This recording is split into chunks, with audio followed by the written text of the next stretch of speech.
Hello everyone and welcome. My name is Enzo, your host here where we talk about all things film, film reviews related in pop culture, news and the like.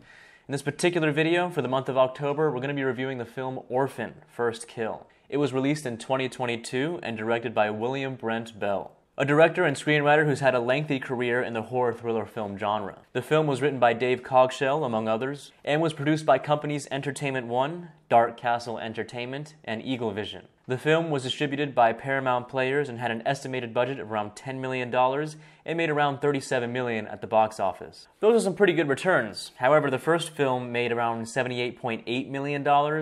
Now, I assume that's because the film has been out longer, but this film is likely to do a little bit better as time progresses. The film was edited by Josh Ether, the cinematography by Karam Hussein, and music done by Brett Dietar. I do hope I'm pronouncing those names right. All of which, I must say, did a very good job. I think the editing and cinematography really take the cake in those aspects. Overall, everyone did a good job, just pretty good, decent execution. We'll talk more in detail about that a little later. For now, I'm just going to go over the cast, a plot summary, a brief review, and then a spoiler review a little bit later on in the video. The film stars Isabelle Fuhrman, reprising her role as Esther, naturally of course. Though I had to add in this film, she's named Lena, but for familiarity's sake, we're just going to go ahead and name her character Esther. Julia Stiles as Tricia Albright, Rossif Sutherland as Alan Albright, do hope I'm pronouncing his name right, Matthew Finlan as Gunnar Albright, and Hiro Kanagawa as Detective Donnan, among others. Now, before moving on to the plot summary, I just gotta say that Isabelle Fuhrman and Julia Stiles really take the cake in the aspect of acting in this film. They really did a good job. I truly enjoy their relationship and dynamic that plays throughout the film, just overall great stuff. Moving on to a brief summary of the plot, and then we're gonna go ahead and talk about spoilers a little bit later on. So we start off in a mental asylum where Lena, also known as Esther, is kept and housed due to her violent tendencies and a physical deformity or condition, what have you. And as we know from the first film, that physical condition she suffers from is a type of proportional dwarfism that kind of prevents her from aging in a similar way that you and I do, and kind of like keeps her in a perpetual state of looking like a really young girl. So we follow her escape from the asylum as she seeks asylum from another family that she can rob and abandon a little bit later on. See that wordplay I did there?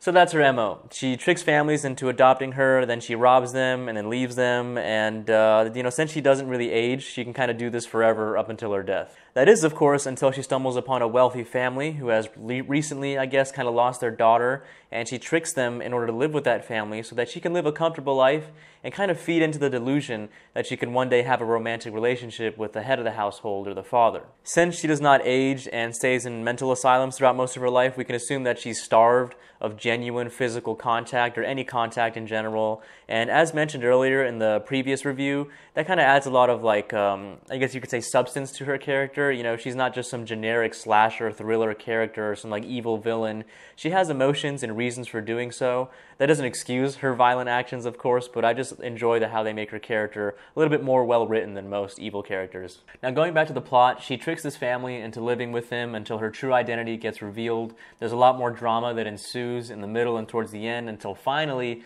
the family dies in a horrible house fire, which isn't necessarily a spoiler in any case, considering the first film entails her history, and that's pretty much in her history, that her original family had died in some sort of house fire, and that's pretty much sets up the first one in Orphan. So there you have it, cast and summary of the plot. We're going to go ahead and go over a very brief review before I cover more spoiler review a little bit later on. I gotta say, I enjoy most aspects of this film. I really like how it turned out. They did a pretty good job of de-aging Isabelle Fuhrman to make her more believable as a young 8-year-old girl. I think that's what she's aged at in this movie.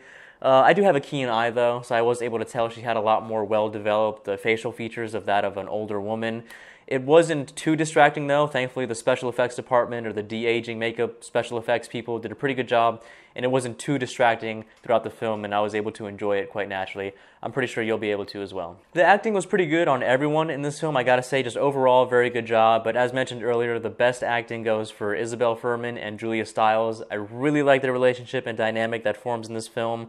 The charade they play right up until the end is just totally awesome, and I think it's something you're really gonna enjoy if you watch it as well. The editing and cinematography, of course, are what kind of stand out the most in horror thriller films. The writing kind of takes a little bit of a backseat, I guess score sometimes as well. The score was decent in this one. The writing, I think, pretty good as well, actually, even though most of the time it takes a backseat in other horror films. So you have it so that the editing, cinematography, and writing are working really well to kind of produce a nice, fun thrill ride. Pretty good stuff. I like the twist that kind of occurs in the midway point. Just overall really good. I do enjoy a good twist. You kind of see that as commonplace for these Orphan films. Just overall very good film. It's definitely worth a watch, especially for the month of October. Some horror thriller film to watch with a family or girlfriend, whatever. And just overall pretty good. Gets my seal of approval. Nice film. So now I'm going to be going over a more detailed spoiler review. So for those of you who are actually really looking forward to seeing the film and don't want those smaller details to be spoiled for you, you can go ahead and log off now and watch the movie. Come back to here later. It's up to you, of course. But I'm just going to go ahead and talk about the film, kind of a more like specific scenes that I like, things I don't like, pretty much just that. Moving on. Now, I like the asylum and pretty much most of the locations they secured for this film. I'm pretty sure that $10 million budget did a pretty good job in helping them secure these nice looking locations. I think it's funny that the therapist who's coming to visit and treat the patients immediately, like on her first day, is introduced to a code red in which one of the patients, Lena, aka Esther, is missing. And they kind of lock her in a room for her safety, I guess, but they accidentally lock her in the room where Esther is located, and so they kind of have trouble with that in the beginning. I find that funny. I know it's supposed to be a hook, and you're supposed to be like gasping, but to me, I just consider that like a colossal fuck up on the staff, and I just found that to be entertaining. And I think it's her first day, I think like overall, so it's, you know, kudos for her for sticking it out and not being totally scared out of the job. Damn, if I was an orderly, I'd be having all kinds of fun with Esther. I also like how Esther trains this character Edie. I don't know if I'm pronouncing her name right. It just really highlights her kind of manipulative like characteristics, and I think that was pretty good, pretty well done. Damn, this crazy guard just ended up dead just because he wanted some poon. What a shame. You know, that's exactly what the detective is going to be saying, like when he's like kneeling over his body. He's like, "Get a load of this, Jenkins. Poor bastard was horny, got his head smashed in." I like her escape from the asylum. I think it's pretty cool, and it makes sense for some type of like low-level security mental asylum, especially one located in Estonia, so overall pretty good. Going back a little bit to the cinematography and editing, much like the first one, you're going to see a lot of color use, mainly focus on like grays and blues and like dark colors, because this, again, like the first one, is located in a colder climate. Later on in the film, we see Esther tricking a wealthy family into living with them. You know, she wants a comfortable life, and we can see early on they're very wealthy from like the kind of panning of their nice house, good location. In fact, the white lady, Tricia Albright, her character, she mentions that they can trace her ancestry all the way back to the Mayflower or something like that. You know, when you see someone with that type of wealth, you can only think back along their ancestry and think about how cutthroat their ancestors might have been, you know, to steal all that land and money, just to bestow all that land and money to their like weaker and more docile future descendants. Sure, you can be self-made, but 9 times out of 10, it's going to be old money passed down from generation to generation, and all that self-made crap is just that crap. You know what's really self-made? My orgasms. Anyways, early on in the film, we have Esther, who follows the therapist who met her originally in the asylum just to kill her. And this is where she finds a hot tip on the family that actually is missing a child. She kind of goes through the therapist's computer, goes through a database to find all these missing kids and whatnot. Imagine killing your therapist, right? Like, imagine all the times they made you cry. Now you could have some payback. Like, just imagine, you know, breaking their legs, rifling through their closet, just so you can kind of, like, dress up like them, right? And then, like, you kind of sit along the couch, like, right beside them. And when you do that, you're just kind of like, how does that make you feel? Later on, after tricking the family into being her daughter, they kind of take a private plane back home, and on the plane, she steals a couple of vodka bottles, and I respect that. So later on, they send her ass to therapy for standard practices, of course. I think it's just to kind of gauge how much trauma she received while suffering that sex gulag that one of Gunnar's friends mentioned so eloquently a little bit later on in the film. But in all seriousness, don't ever send your children to therapy. Now, if you're the type of parent to kind of send your children or kids to therapy, you're either a really stupid parent, a lazy parent, or both. The road to hell is paved with good intentions, and that goes for parents and therapists. You might get lucky and find a therapist who's actually in it to help people and not to like hook people on drugs and stuff. You might, like, after the session, they look at you and say, look, you're a good kid, you're just developing overall, you're fine, and, you know, that'll be it. Like, there are a lot of therapists out there who are, like, financially incentivized to, like, make your kids, like, get gaslit into thinking they need medication, they have ADHD and depression, so you gotta be aware of all that stuff. Otherwise, old therapist Greenberg is gonna go ahead and say your kid is confused about their sexuality and that they need to spend an extra hour alone in a room with him before sending him off prescribed with ADHD medication and female hormone treatment just only after a handful of meetings. Now, going back to the writing and pacing of the film, it makes sense, especially with the twist in the end. I really like it. The mother knows she's not Esther because Esther, their real daughter, actually died in a rough accident, kind of like a playhouse, like a rough, like, what do they call that? Like, when you're horsing around with your siblings, it's like the older brother Gunnar was like just horsing around when he pushed her down the stairs, and, you know, she just died, and ever since they've been covering it up. That's the phrase, demented roughhousing. I'll just go ahead and say that. I found it odd originally in the first viewing when the mother was snooping on Esther, but after the second viewing and really understanding the twist, you can see why she's snooping on Esther, because she knows she's not her daughter, Esther, and she keeps tabs on her and to make sure she doesn't try anything. Oddly enough, Esther kind of develops a relationship with like a rat in the vent in her room. I don't know why, probably because she herself is a rat, kind of like weaseling her way into people's lives. A little bit later on, she finally decides to rob the family and leave them, and as she's leaving the house, she kind of turns back and sees the husband, Alan, kind of painting in his like little studio or whatever. And of course that feeds into her delusion that she kind of wants a relationship with an older man. She thinks she can trick them or make it happen somehow, and that's her motivation. That's her weird, twisted motivation for kind of staying back and not leaving the family. So that's interesting. I like how the film kind of keeps that going. I like the detective in the film. He's not too featured in the film, though he is a really useful tool for kind of revealing the plot in the midway point and the twist, I mean.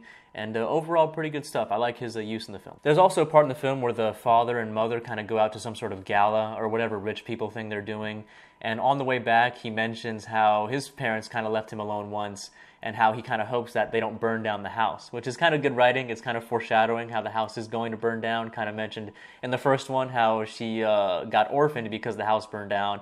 I know it's a really small detail, but it's something I enjoyed when watching, especially in the second viewing. Going back to the twist, I really like that it's like revealed. I like how it's revealed. I like the dynamic relationships that form throughout, and I kind of like how this is all done at the expense of the audience and Alan, the father. Mostly Alan, because as the audience we're kind of clued into it visually, but I kind of like how it just all plays out. My camera's really low on memory, so it just cuts out all the time. I would really love to take the time to like look at you guys the entire time, but throughout the rest of this video I'm just going to be reading my script here, and it's a little annoying, but if you could just bear with me, you know, the best. So I enjoy the charade that forms between them. You know, the way they interact with her, both the mother and brother, they seem to tolerate her but hate her at the same time. They're really only putting up with her for their father's happiness, which is a bit of a stretch of a reason for me, but definitely viable, something that makes the film kind of work, and you don't really have to go too crazy with your suspension of disbelief. The film kind of flows naturally, and I do enjoy that. Damn, I gotta say, I really like the scene between the mother and Esther where she confronts her about her obvious affections towards the father. She shatters her dream by telling her that at the event of revealing the kind of demented dwarf freak that she really is, that he would never want her. You know, basically saying her whole point for even staying is mute. I gotta say, that must be shattering for Esther. And I like how they harp on her disability, something you can't see or joke about in most settings and films. But because they have this deadly charade that's playing, they hate each other, and they can resort to saying these awful things to one another, which I enjoy. I think it's fresh and really adds to the sting of confrontation. And of course, the facial reactions by both parties really makes you like see how much it's hurting them to kind of say these things. It's crazy, you know, it's really good. I like how very briefly after this scene where she confronts her and tells her her point for staying is mute, she'll never get Alan, she's just a sick freak weirdo, and they're just tolerating her, she kind of like breaks down, and like that scene in Fatal Attraction, she kind of just stays by the light and turns it on and off, something I noticed and thought was interesting. Another thing I like is that they do really good transitions in this film. I like how they'll like kind of change something in the garbage disposal to change the next scene similar to the lighting that's established in the next scene. I really enjoy it when people put focus on transitions instead of just cutting to the next scene. That's not to say that's wrong or you don't need that for a majority of scenes, because sometimes you do need to do just that. You need to just change to the next scene. But if you can add a cool, natural transition, that just shows you have a brain and you put a little bit extra effort in the artwork that you do. Something I would love to do if I made films on my own, just put more effort into like the smaller details. There's a kind of a point in the film, this is towards the end, where the Esther kind of tries to kill both the mother and brother. She fails, she runs away, she steals the car, and anytime she's alone, or she has the ability to like relish in her freedom, she does. I like that a lot. In that scene, she's like putting on makeup, listening to music, driving really fast. I'm sure she probably doesn't ever drive, so it's really cool to see her actually like just enjoy her freedom when she can. What the hell? The policeman the mother calls a little bit later on is named Officer Leahy. That's like, that may or may not be a direct shout out to Trailer Park Boys. I don't know, it's something I noticed and found hilarious. Could you imagine if the same universe as a silly goofy show like Trailer Park Boys exists in this serious drama horror thriller? That'd be just wild. Damn, the arresting officer of Esther isn't my type, but damn, she's hella thick. You know, most of those officer ladies or any women that's wearing like heavy cargo pants or like dickies or dicks, whatever those pants are called, you know, like female officers or firefighters or like softball players, if you see them wearing those pants and their ass is still huge in those pants, you know they have a fat ass, dude. You just know, because they're wearing like inch thick, like, I don't know, material, and it's still fat. Anyways, going back to the film. I like the fighting and choreograph work that kind of happens near the end of the film when the mother and Esther are fighting, which results in like an accidental fire that happens over the oven and engulfs the entire house. I like the ending, very climactic. I gotta say, I didn't enjoy tremendously so the first time viewing this film, but when I saw it the second time, I liked it a lot more. I saw all those details, like those nice transitions, those kind of like foreshadowing words of the husband and all that stuff. I'm pretty sure if I even see it a third time, I might pick up on one or two more things that were nice foreshadowing to the next film, etc. And I just like how it overall was executed. I mentioned earlier in that brief review, way earlier in this video, how just overall good. I hope the box office for this film continues to grow. Though I would like to see the franchise at an end, since it makes sense the character dies in the original. I think they just did a really good job. I like the cinematography near the end, especially when she's walking through the house and it's just kind of engulfed in flames. It kind of shows that her lifestyle is very destructive, and wherever she goes, you know, destruction and flames follow. I don't want to go over every scene in detail, so I'll just wrap it up here. Say it was an overall decent movie, fun to watch. Most importantly, worth a watch. You know, especially if you're a fan of the original, you're definitely going to like this one. There's no way you're going to hate this one or be so far off in range of what you wanted it or expected it to be. I think they did a great job in revamping it with this prequel, a film I did enjoy almost as much, if not more, than the original. Now, before I leave you guys today, I do want to establish my goal with this channel, something I'll do periodically throughout. My main goal, obviously, is to talk about films. It's my favorite thing on this earth. I love films. I love what they do to society. I could talk about them and their impact on society for hours. But secondarily, and perhaps even, mainly, my goal would be to get a large enough following to crowdfund a movie or perhaps a novel, but mainly a movie that I would love to make. I know I'm hella far away from that goal right now, but I just wanted to go ahead and make it clear to all of you and to myself, really, why I go ahead and do this. I know I get little views as of the recording this video, but this format and style of making videos entertains people and is easy to make. I'll continue to do this. I'm not going to give up. I'll try to post every Friday if I can, but I might miss that deadline from time to time.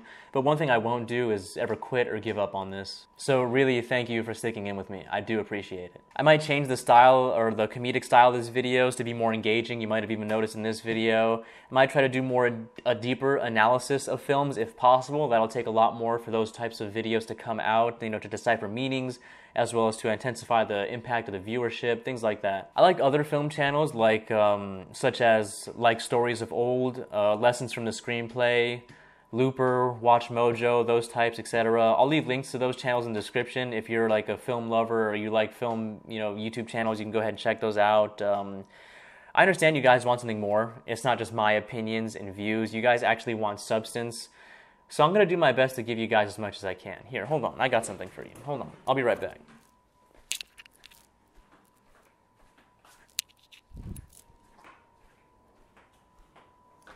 Here, I got this for you. Come on. Here, come on. Come on, just take it. Just take it. There you go. There you go. Don't tell anyone. Don't tell anyone. And that's going to be it for this video. Thank you guys so much. You're the best. I'm going to try to keep posting these like I said. Overall, good movie. Thanks again. I'll see you all in the next one. Take care.